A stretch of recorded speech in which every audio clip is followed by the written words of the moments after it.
Guys, we got a 2016 Jeep Compass. Got the tire off. That was 19mm lug nuts. We're doing that rear wheel bearing. This is four-wheel drive edition.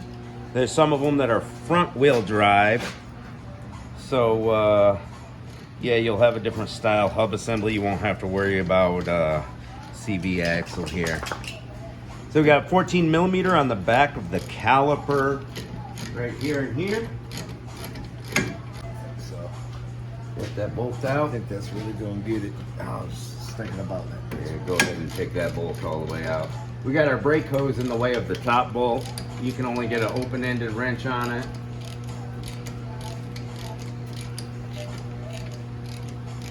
Taking the cotter key out of the axle nut here.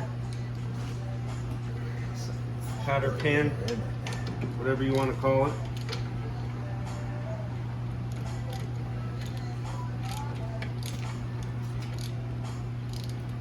The slide grease is completely gone on this. I had to unscrew it.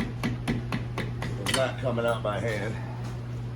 So we'll be cleaning up those slide pins.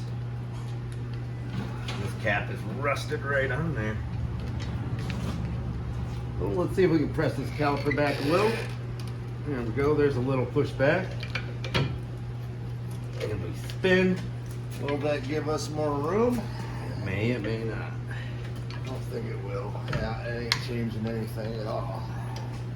That's unfortunate. I gotta put that pin back in there so that I can break it over free.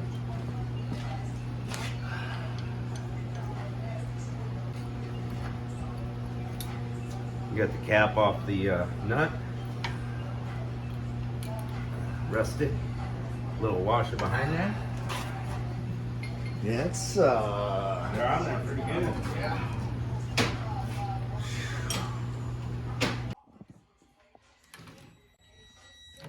All right, we got 15mm down here. Zipping it off.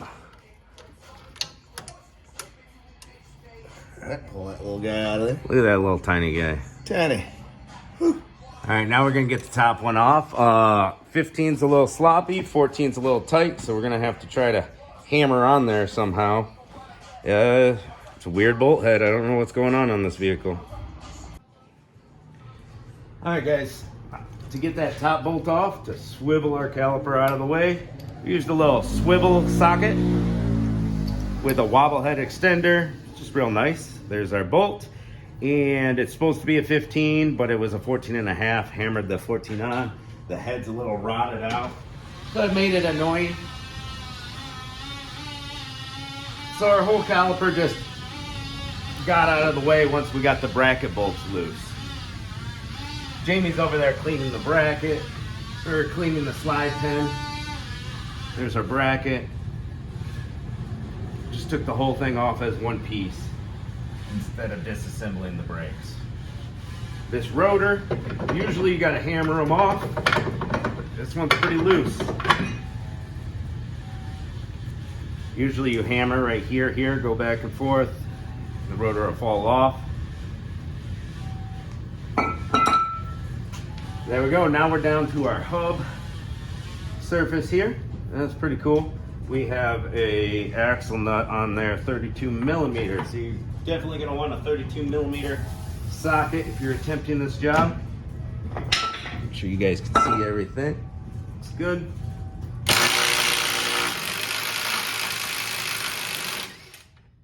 Go.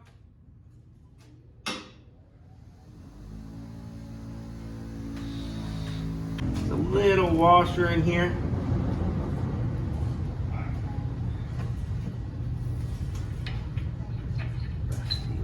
Rusty.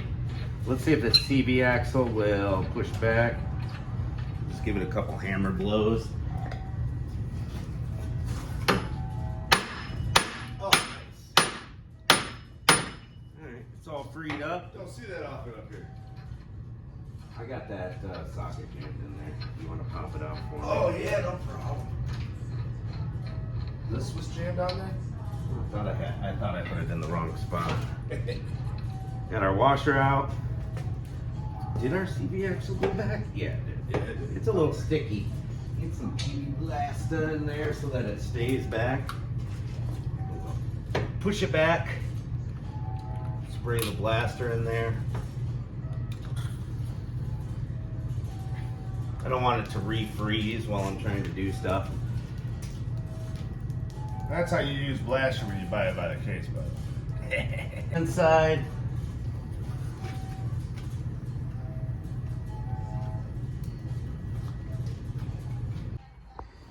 Got that wheel speed sensor out from the back. Jamie tucked it up in there. It goes through this little hole. See this wheel speed sensor? It just clips in, guys. Clips in sideways. So on the old one, see it clips right into this slot, kind of locks in.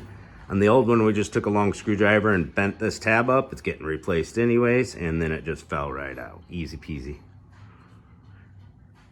Now we're gonna go ahead and, I believe these are 18 millimeter bolts on the back.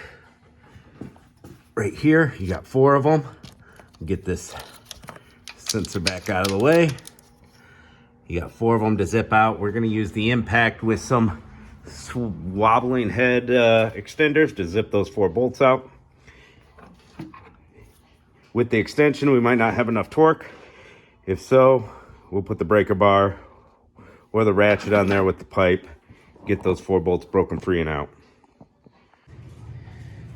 All right, so we are ready for this bearing to come out, and it's rusted in there pretty good. There's a lot of different tools they make for this. Something that hooks onto your lug nuts, a hub shocker. You hammer it. There's pullers. You could disassemble your parking brakes and hammer it from the side. You can kind of get a swing on this side. All different ways to do this.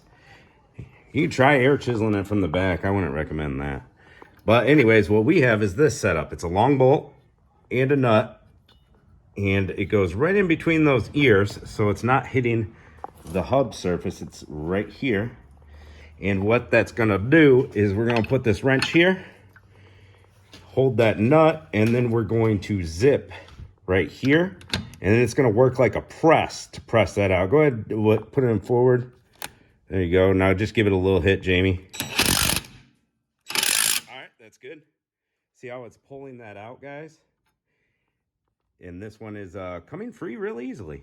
So that's cool. I saw it budge. It's working. So we got a big pile of nuts and bolts. Find one, go to the hardware store, get a couple of them laying around, whatever you need to do. But it works great. We zipped it. We zipped it until we bottomed out, guys, and look how far we pulled out. It is ready to come out. The bolt's holding it in. We got to zip that bolt out so this hub can fall down. I hate to tell you. Back our thingamajig back out. All right. So what happened was our hub assembly split in half instead of coming out in one piece, unfortunately. But we still have this big chunk to get out. Right here, we got half the hub assembly to get still. We took our air chisel with the pointy bit there and went right here between the backing plate. See, it's all one big metal solid plate. Now we're cleaning it up with the wire wheel. Disassembled the brakes, and she's stuck in there. She's still frozen there. We'll get it out though. We're gonna clean up that, clean up that, clean up that. She was absolutely froze, but she's starting to break free now. Give her a few more smacks, Jamie. So this hub assembly froze to this metal backing plate. Not to this. It was froze right to this thick metal. What is that, 1/4 inch? Yeah. Police, yeah. It was froze right to it. Stupid hub assemblies. We had that air chisel going all the way around to kind of smash it in, and then it started hammering out after about 20 smacks. Update on our progress, guys. We probably didn't have to take the parking brakes apart, but we did. So whatever. You guys can make fun of me in the comments. So we put the hub back in. Backing plate got all cleaned up. So it goes, did this backing plate, then the hub, put your bolts through the back. Those are all tightened. Make sure you get them nice and tight, guys. And then weasel that sensor in there. It clips in. torque your axle nut to 180 foot-pounds. That's the spec on that. We haven't put the cover or the key back in. Jamie's working on putting the parking brakes back together. And that's where we're at. So hopefully yours is not frozen and seized in like this one we're working on, and you don't have to go through the extra trouble. Got our axle nut torqued spec, cover back over it, cotter pin through, slip your rotor back on once you get those parking brakes back together if you took them apart like our dumb selves did. And yeah, you got to put those parking brakes together before you put the hub on. You don't have room on this. You know, it's just one of them days. And get your caliper back on, tighten those bracket bolts up nice and tight, clean and lube your slide pins if you're able to, always a good idea. Sensors clipped in, bolts are tight, and we're gonna pump up the brake pedal a few times before we take off. That way we have brakes, because right now they're not touching. Pump it up till your pedal's tight. Torque your lug nuts to spec when you throw that wheel back on, and yeah, we'll just call it a day. Hope this was helpful, and yeah, see you later, alligator.